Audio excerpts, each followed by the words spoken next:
For many Jeep owners, the LJ Rubicon is the ultimate Jeep. We take this one to the next level with 37's and custom axles. Check out the entire build.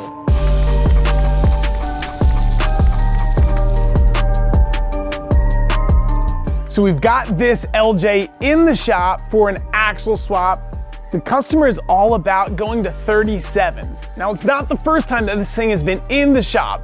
The first go round, he brought it to us completely stock. And we did the fenders, we did the Metalcloak game changer lift, we did the rock sliders, tire carrier, and all the skid plates.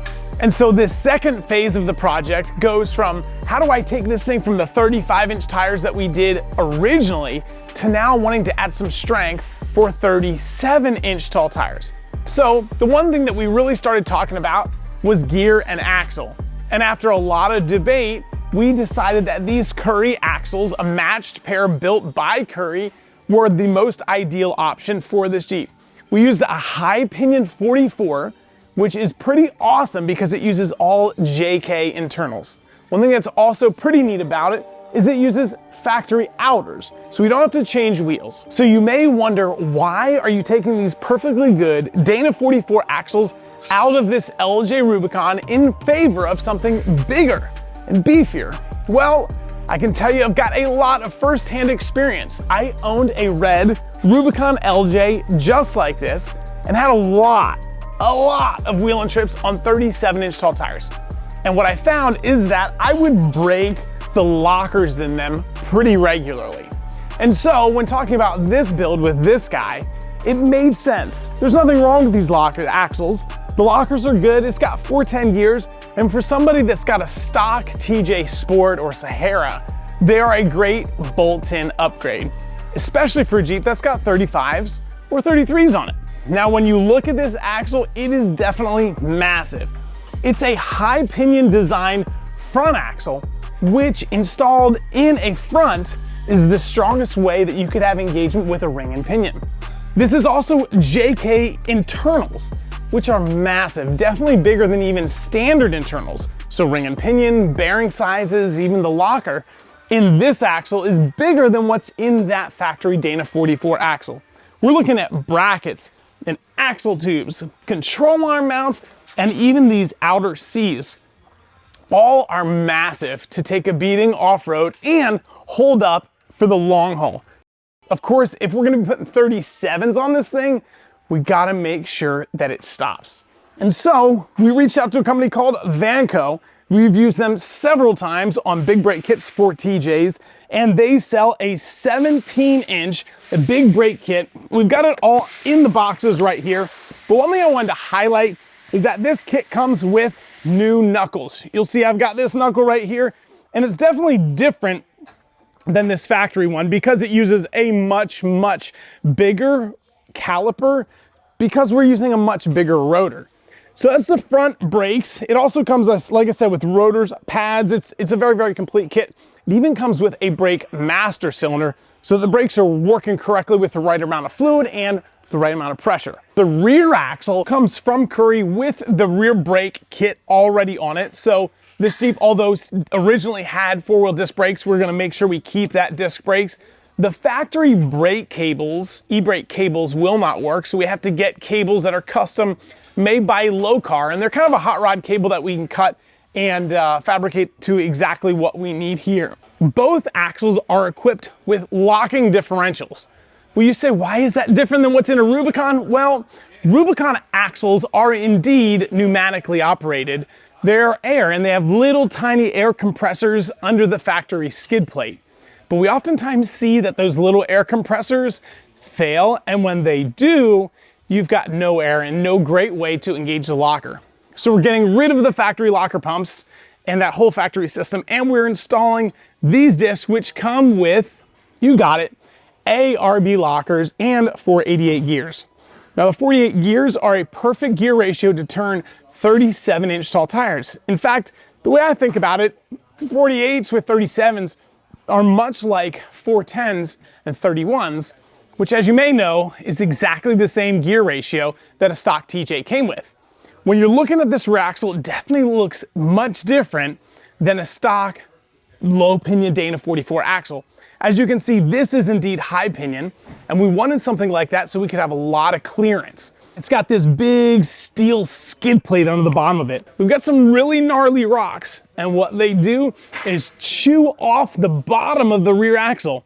We've seen some that are chewed off so far that the bottom bolts that hold the cover on the rear axle are completely gone. So this sacrificial skid plate could be taken off and replaced, and will definitely take the abuse of crawling over all the rocks. So we mentioned that these axles are gonna be pneumatically operated. So where are we getting the compressed air? We're doing it with an air compressor made by ARB. Right here is the twin ARB compressor. Of course, we're gonna be using this compressor not only for the lockers, but we're gonna be using it to air tires up and down. There's also a mounting bracket that we got from Mountain Off-Road, which is gonna mount the air compressor in the engine bay, kind of right on top of the engine back towards the firewall. We also use this ARB manifold, and that's how we hook up multiple lockers and air sources to just a single output air compressor. Lastly, on this ARB pile, we've got a hose kit and something to pump the tires up with. So it's got a complete package. So we've talked about air. The next thing let's talk about is how we control the compressor and lockers, because we're gonna need to add some switches. The factory Rubicon switches definitely won't work, so we've come up with a pretty cool solution. We're gonna remove the factory switch panel, and I got this blank one which came on some of the base SE models. Of course, this Rubicon is gonna have all these factory switches, but for this, we've opted to add a Switch Pros. All that stuff is right over here. The Switch Pros SP9100, we use them regularly, and it's made up of several components.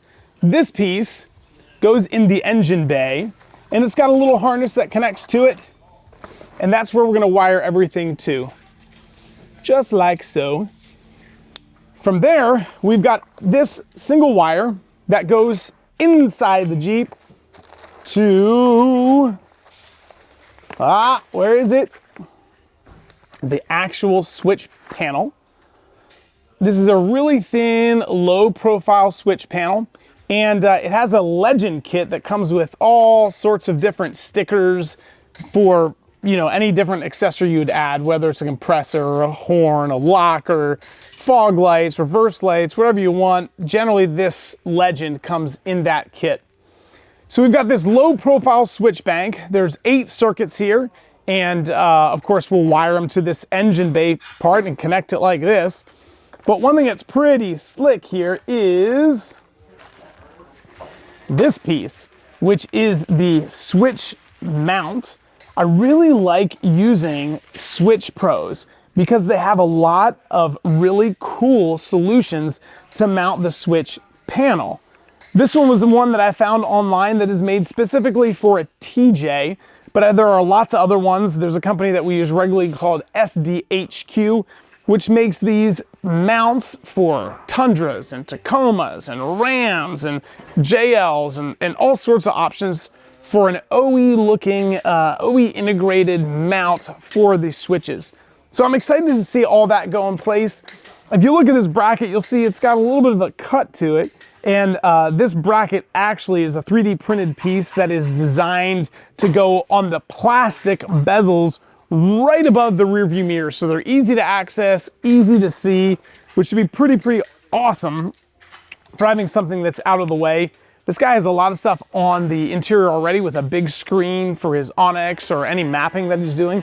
So having the switches up and out of the way will be a really nice solution. We've also got this speedo healer if we're talking about electrical pieces.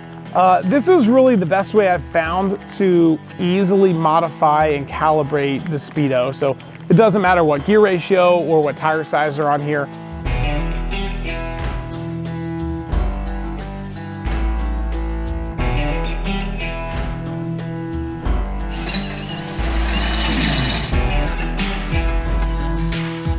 So we've got the axles all in, and we've decided to install a GenRight rear fuel tank. Now we did this to make room for this big differential because even the stock axles were hitting the factory fuel tank.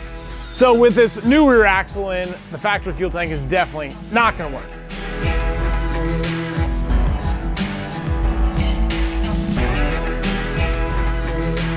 When we order that GenRight tank, there are kind of a couple options, whether you want or do not want it built with a Jeep that has a body lift or a provision for a body lift. With a body lift, it tucks that tank up even higher into the body so you've got more clearance.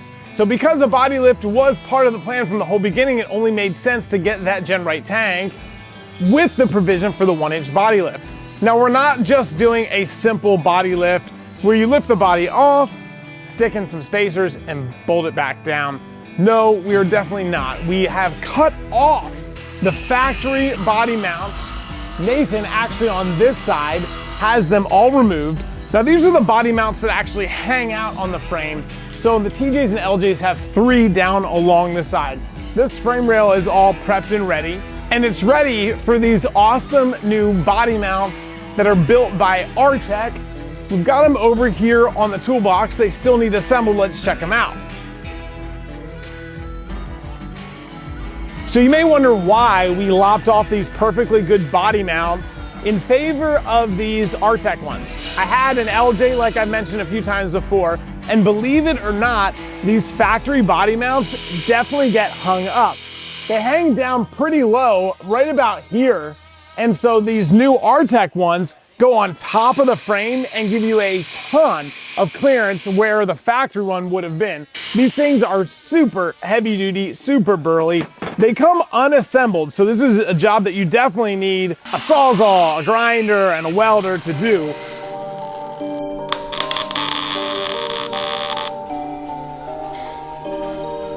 So we've got it all wrapped up. Everything worked out wonderful. Just for a quick recap, we've got Currie 44 and 60 in the back, coupled with Tom Wood's drive shafts. We did a Currie and a rock sway bar in the back to make it all jive well. The thing is gonna perform exceptionally well because it's got ARB lockers and an onboard compressor. I love this build. It reminds me so much of the red LJ Rubicon that I had myself. Of course, now I'm driving a JK, which I enjoy, but there's definitely a special place in my heart for this Jeep. If you love this Jeep, let us know in the comments section. Would you have done anything different for this build if you had one? Be sure to follow us on all of our social platforms, Instagram, Facebook, TikTok, and of course, subscribe to us on YouTube. Thanks for watching. See you on the next video.